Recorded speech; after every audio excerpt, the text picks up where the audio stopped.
la une de l'actualité ce soir, Cuba va aider le Burkina Faso pour la promotion de certaines disciplines sportives et la construction d'infrastructures. Le ministre cubain des Sports, qui a porté l'information au public, était le Premier ministre et le président de l'Assemblée nationale.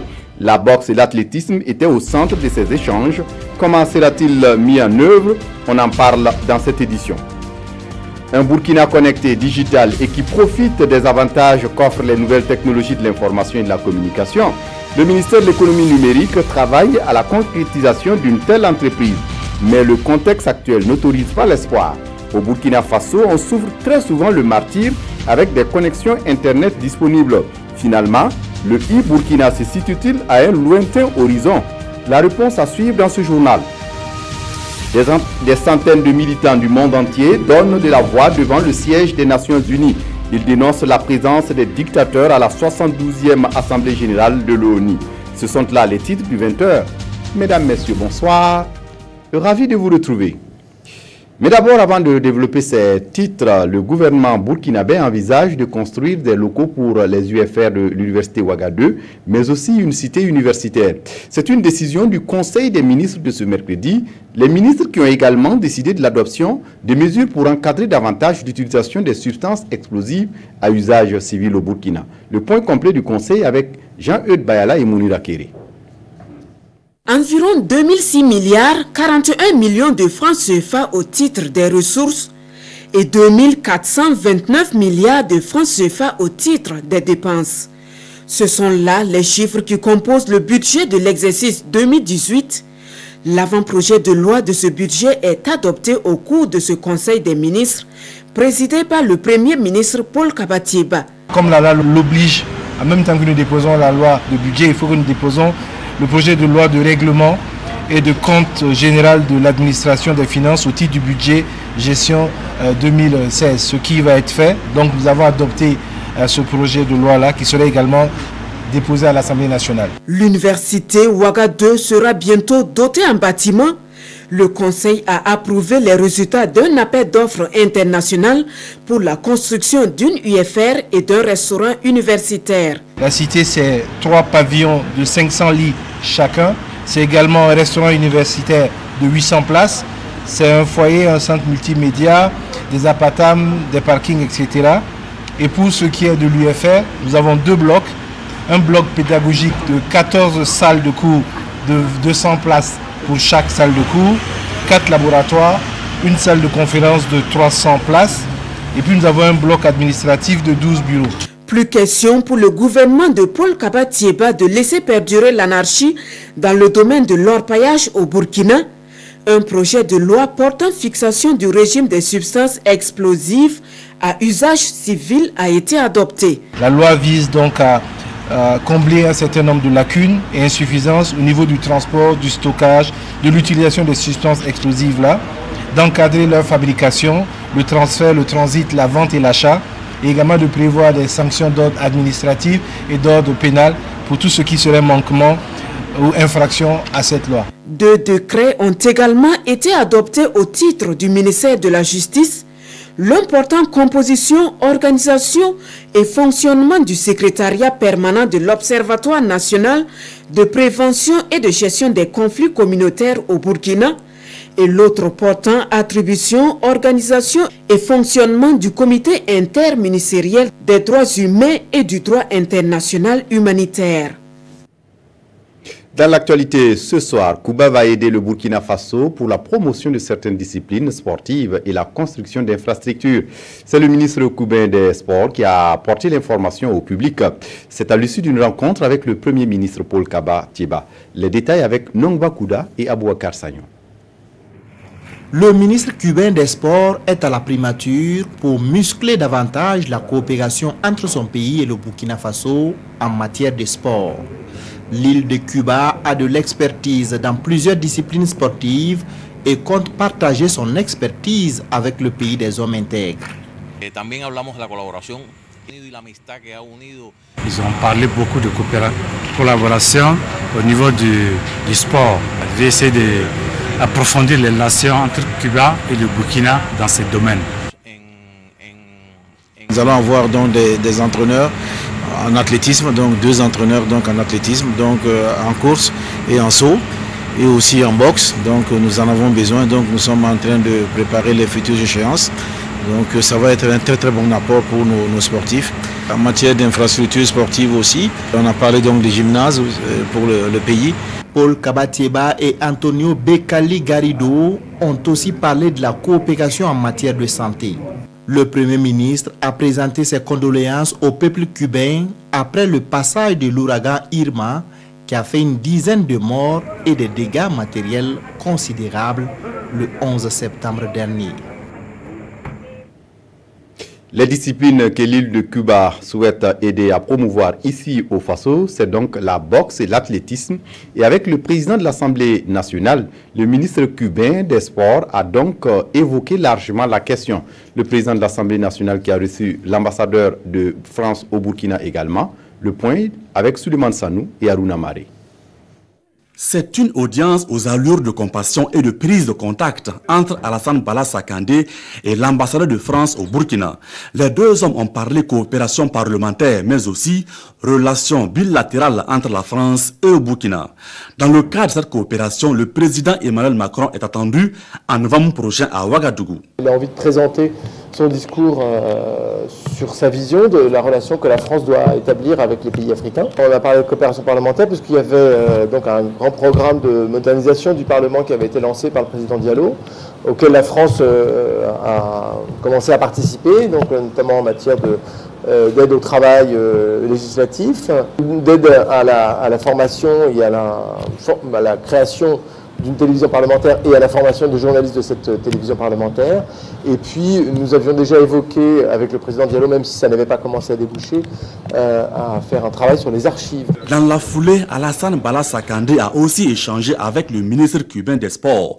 Cuba se dit disposé à offrir son expertise au Burkina pour la promotion de disciplines sportives comme l'athlétisme et la boxe. Ils ont parlé un peu des projets au niveau que l'Assemblée a projeté par rapport, par exemple, à la détection des nouveaux jeunes, le championnat des cadets. Que le Parlement a été élu par le peuple, donc ils ont un grand intérêt à ce que tous les habitats qui seront menés, que ce soit le peuple qui soit le premier bénéficiaire. Ce soutien sera visible dans les tout prochains jours à travers la visite d'experts cubains, a expliqué le ministre cubain. Toujours dans le cadre de cette coopération, un centre médical spécialisé ouvrira bientôt ses portes au Burkina. À New York, les épouses de chefs d'État africains se sont retrouvées hier pour une rencontre sur la problématique du dividende démographique. Une rencontre de partage d'expériences sur l'épanouissement des jeunes dans leurs pays respectifs, mais aussi en matière de lutte contre le sida. L'épouse du président du Faso, Sika Kaboré, a pris part à cette rencontre. Compte rendu Jean-Emmanuel Ouedraogo et Moussa Ouedraogo, nos envoyés spéciaux à New York. Les premières dames d'Afrique se mobilisent et s'allient sur la feuille de route de l'Union africaine. Elles comptent peser de tout leur poids pour permettre aux pays du continent de capturer pleinement le dividende démographique. L'Afrique est riche de sa jeunesse, mais encore faut-il relever le défi de son éducation et de son plein épanouissement. Ici, les épouses des chefs d'État réaffirment leur engagement, particulièrement sur les questions de VIH-Sida, de santé sexuelle et de reproduction. On remarque qu'on peut vivre avec le VIH-Sida. Les antirétroviraux sont d'accès facile. On observe un manque de vigilance de la part des jeunes. Et donc c'est une nouvelle forme de menace qui est là et pour la résolution de laquelle il faudra mettre en œuvre de nouvelles façons de faire, de nouvelles politiques. Nous représentons quand même un peu les mamans de tous les jeunes et aucune mère ne souhaite voir son enfant malade. À cette rencontre de haut niveau, les premières dames partagent leurs expériences dans le combat contre le mal du siècle. Dans leurs interventions, elles se sont toutes attardées sur les bonnes expériences dans leur pays, des expériences qui pourraient faire école. Retour au Burkina Faso, où l'organisation ouest-africaine de la santé OAS présente son projet démographie sexuelle et santé de la reproduction des jeunes. Un projet qui veut améliorer la santé familiale dans 3 pays de la sous-région, à savoir le Mali, le Niger et le Burkina Faso. Il va coûter plus de 6 milliards de francs CFA dans sa mise en œuvre et l'exécution va durer 4 ans. Des détails avec Adissa Nogo. Le directeur général de l'Organisation ouest-africaine de la santé, OAS, présente le projet de son organisation au Burkina. Dénommé Démographie, santé sexuelle et de la reproduction, ce projet bénéficie de l'appui technique et financier de l'Agence française de développement et du gouvernement burkinabé. Pour Xavier Crespin, il va contribuer à l'amélioration de la santé sexuelle et de la reproduction chez la mère et l'enfant. Il s'agit plus spécifiquement d'un projet d'amélioration de la santé de la mère, de la santé des enfants, des jeunes et des adolescents.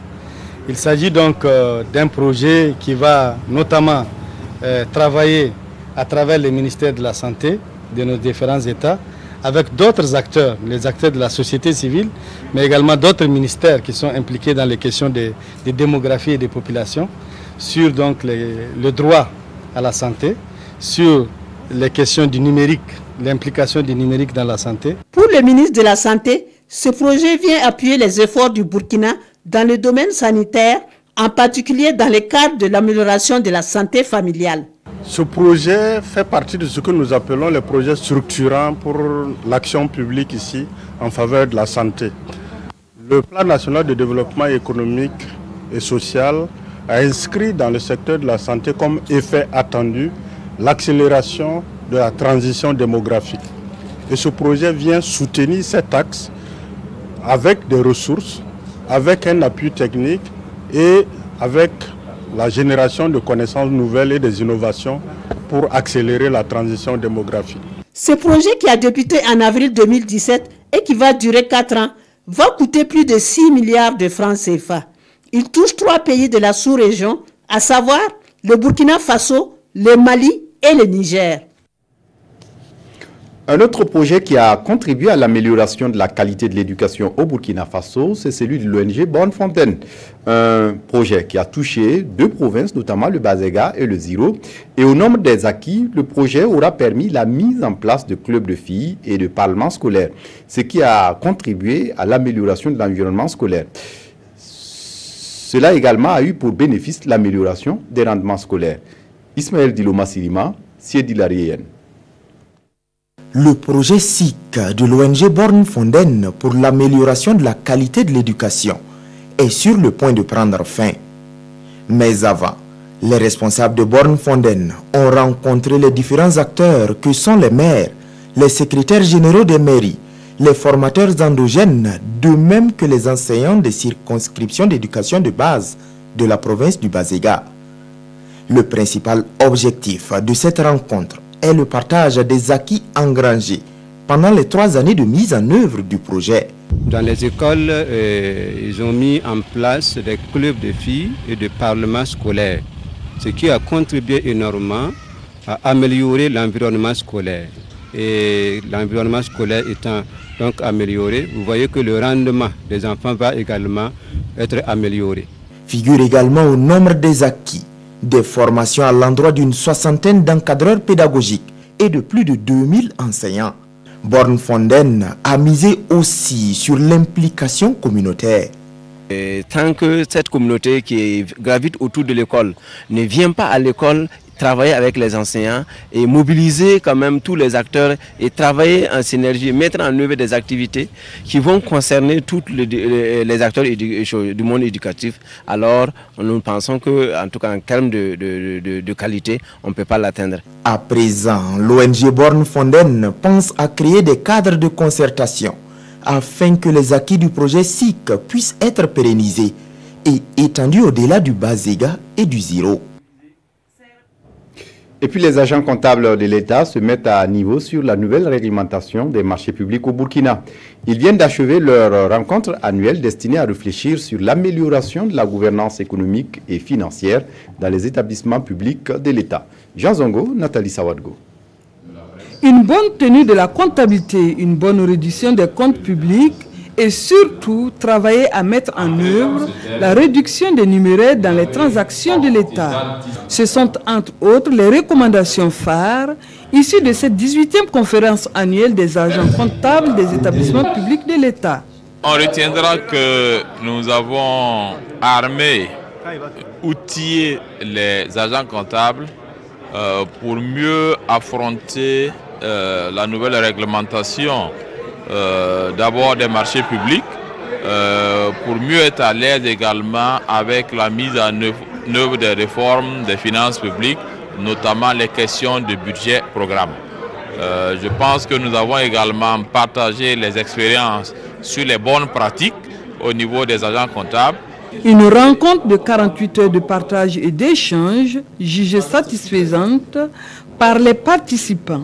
J'ai appris surtout il y a des nouveaux textes qui sont sortis, notamment ce qui concerne les marchés publics. Les textes ont été relus, donc ça nous permet aussi en tant que comptables de nous en approprier et de pouvoir mettre en pratique pour éviter les problèmes éventuels. Il y a certains établissements publics qui n'ont pas de kit minimum. Le kit minimum, un bon cadre de travail, un bureau et tout ça. Bon, il y a aussi une préoccupation à long terme qu'on voit qui peut être pris en compte aussi. Ça peut être quoi le rattachement des AC à la direction générale. Voilà. C'est des préoccupations qui sont en discussion. La hiérarchie en a pris l'engagement de trouver en tout cas des solutions. Le directeur général du Trésor et de la comptabilité publique, pour sa part, note un grand intérêt des résolutions et recommandations formulées et invite les participants à se l'approprier et à travailler en étroite collaboration avec les services techniques de la Direction générale du Trésor et de la comptabilité publique pour leur mise en œuvre effective. Les commerçants et ouvriers du Kadiogo s'inquiètent du ralentissement des activités économiques à Ouagadougou. À travers leur coordination, ils affirment tirer le diable par la queue, c'est leur propre terme, du fait des affaires qui ne marchaient plus. Boumanibié. Face à la presse, le collectif des associations des commerçants et ouvriers du Kadiogo fait sa lecture de la situation nationale. Pour le coordonnateur du collectif, tous les indicateurs sont au rouge à l'heure actuelle au pays des hommes intègres. Il brandit la montée des attaques terroristes, l'insécurité et le ralentissement des activités économiques comme preuve. Nous, les petits commerçants, nous tirons désormais le diable par la queue parce que la réussite de nos affaires est prioritairement dépendante de la sécurité nationale. Ça ne va pas, il faut dire court. En plus de nos vies en danger, c'est l'économie nationale qui est plombée et nos affaires qui ne marchent plus.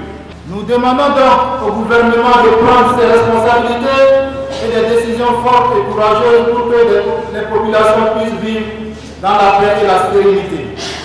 Et cela ne peut se faire au préalable sans un consensus national, une réconciliation nationale véritable dénudée de toute hypocrisie et de tout populisme. Face à toutes ces difficultés, le collectif appelle l'État à plus de responsabilités et exhorte le peuple burkinabé à une véritable réconciliation. Nous demandons le jugement immédiat du procès du 16 septembre afin d'entamer rapidement le processus de justice et réconciliation nationale. Alassane Sanfo et ses camarades ont également abordé la question de la justice. Là-dessus, ils appellent surtout à une justice véritable et au jugement des dossiers du putsch manqué du 16 septembre 2015. Et pour sa part, le Conseil national des organisations de la société civile au Burkina s'engage à accompagner la mise en œuvre du PNDS au Burkina. Un accompagnement qui commence d'abord par une formation. Yolande Lompo.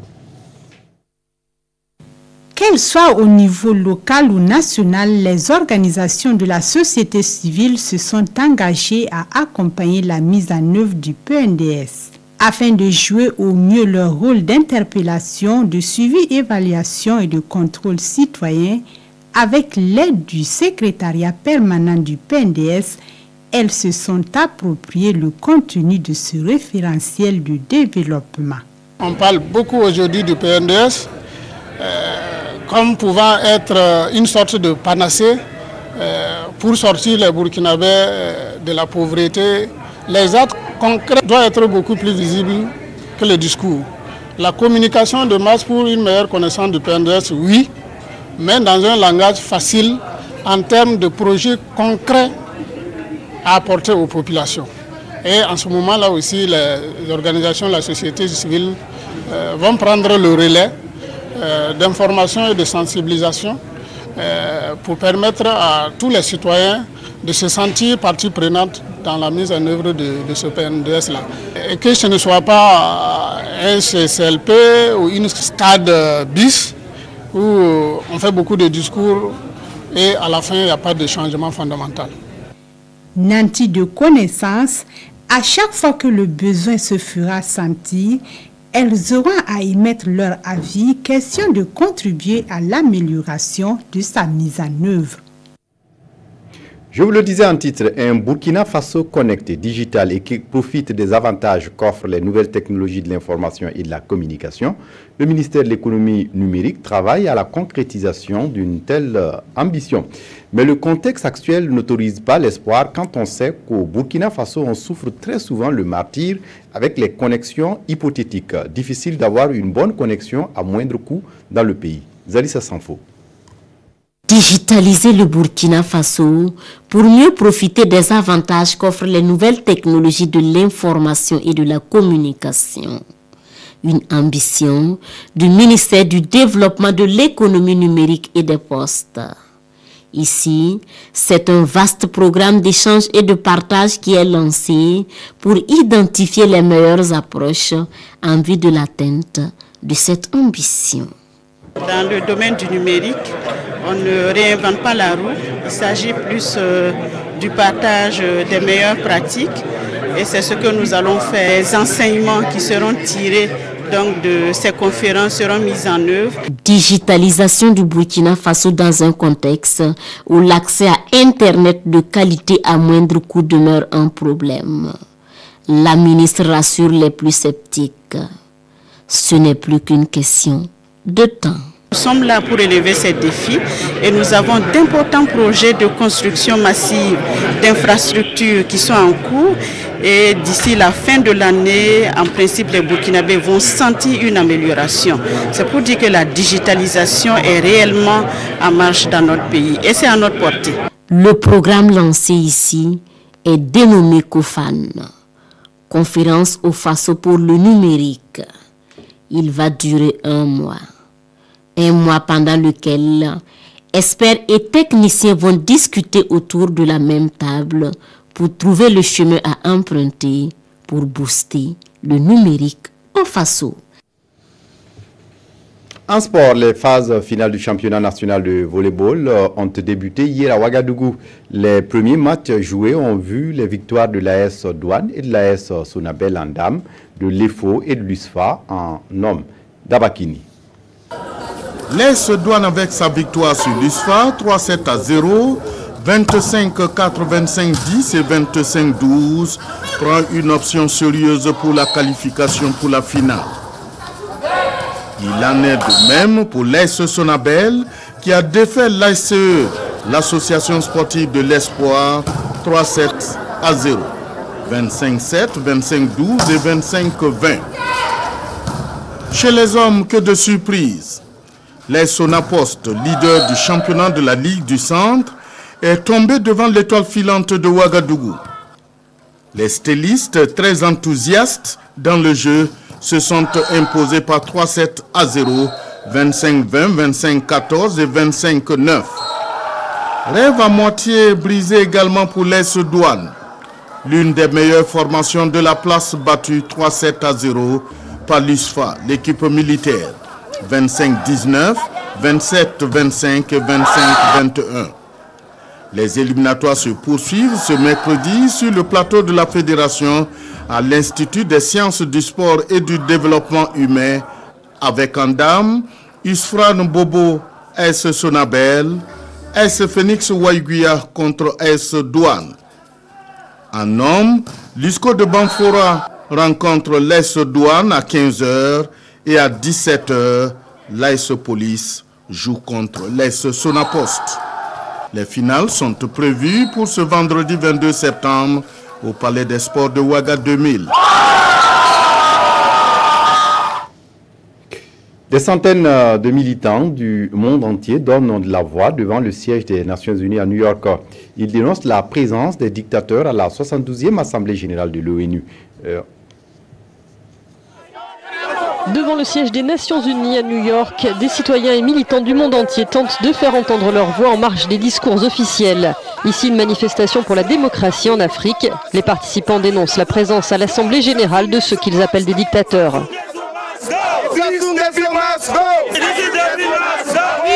Nous manifestons car la plupart de nos pays comme le Gabon, le Togo, le Congo, le Tchad et la République démocratique du Congo sont dirigés par des dictateurs. Et ça nous rend malades de voir que les Nations Unies nous manquent de respect en invitant ces personnes à parler sur des problèmes qu'ils ont eux-mêmes causés à leur pays. Non loin de là, des expatriés égyptiens, dont beaucoup de chrétiens coptes, manifestent au contraire leur soutien à leur président, même si ce dernier est loin d'être réputé pour son respect des droits de l'homme. Je suis ici pour soutenir le président Al-Sisi et mon pays, l'Égypte, et pour protester contre le Qatar, car le Qatar soutient le terrorisme avec son argent. Le terrorisme sans financement ne pourrait pas continuer. L'ONU tient tous les ans une session ordinaire de son Assemblée générale, une tribune pour les dirigeants du monde et en coulisses l'occasion de centaines de réunions sur des problématiques internationales. Et puis on referme ce journal avec la revue de presse des quotidiens, revue de presse signée Vincent Tiendrebeo. Écho de la 72e Assemblée générale des Nations Unies à New York dans Sidwaya. Une assemblée générale qui fait le diagnostic d'une humanité en danger. Le danger, selon le patron de l'ONU, Antonio Guterres, c'est le péril nucléaire avec les provocations nord-coréennes. D'où la colère du président américain Donald Trump qui souhaite que les nations s'unissent pour affronter ce qu'il appelle les régimes voyous qui veulent s'aimer la terreur. Le danger, c'est aussi le terrorisme qu'il faudra combattre à la racine en réduisant l'injustice réelle ou perçue, selon Guterres. Dans ce grand concert des nations, la voix de l'Afrique, portée par le président de l'Union africaine, Alpha Condé, qui exige l'élargissement du Conseil de sécurité de l'ONU au profit de la troisième puissance démographique du monde, soit 2 sièges permanents avec droit de veto ou non, selon que l'on maintienne le principe ou on le supprime, et un total de 5 sièges non permanents pour l'Afrique. De quoi relancer le débat sur la réforme de l'ONU. Sur la question, le pays affirme que les grandes puissances sont peu enthousiastes dès lors qu'on parle de réformes qui touchent à leur droit de veto. Il est pourtant urgent aujourd'hui, plus que jamais, clame le journal, de corriger cette injustice criarde qui accorde à seulement 5 États le droit de décider pour les 189 autres, et parfois sur des questions qui touchent à la stabilité mondiale, comme ce fut le cas sur la Libye. Et le pays d'ajouter que l'ONU gagne en âge, mais pas en sagesse, d'autant que l'organisation reste incapable de se métamorphoser comme un caméléon pour ressembler à son environnement.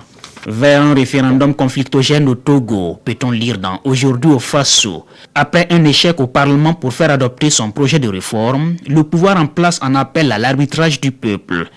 Mais quel peuple togolais va-t-il encore trancher sur cette question, se demande le journal, les Togolais ayant pris d'assaut les rues pour souhaiter que Faure Gnassingbé s'en aille. Pour l'observateur Palaga, ça ne devrait pas poser problème, car c'est ce qu'on fait en démocratie, sauf que dans une démocratie comme le Togo, on a toujours les moyens de pervertir le choix du peuple.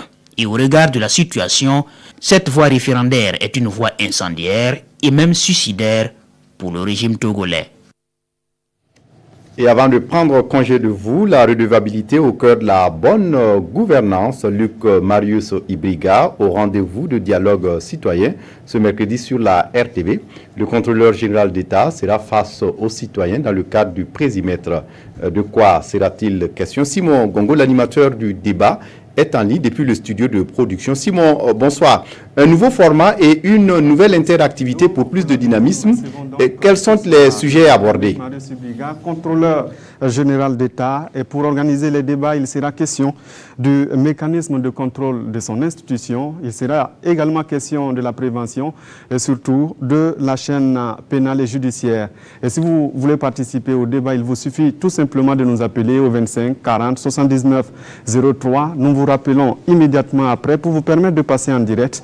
Et si vous êtes réseaux sociaux ou Internet, vous pouvez participer en partant tout simplement sur la plateforme www.presimed.bf/fr/dialogue-citoyen. Merci à vous, Simon Gongo. Rendez-vous donc à 21h sur la RTB pour le Présimètre avec Dialogue Citoyen. C'est tout pour ce journal. Merci de votre attention. Très bonne suite de programmes sur la RTB. Au revoir.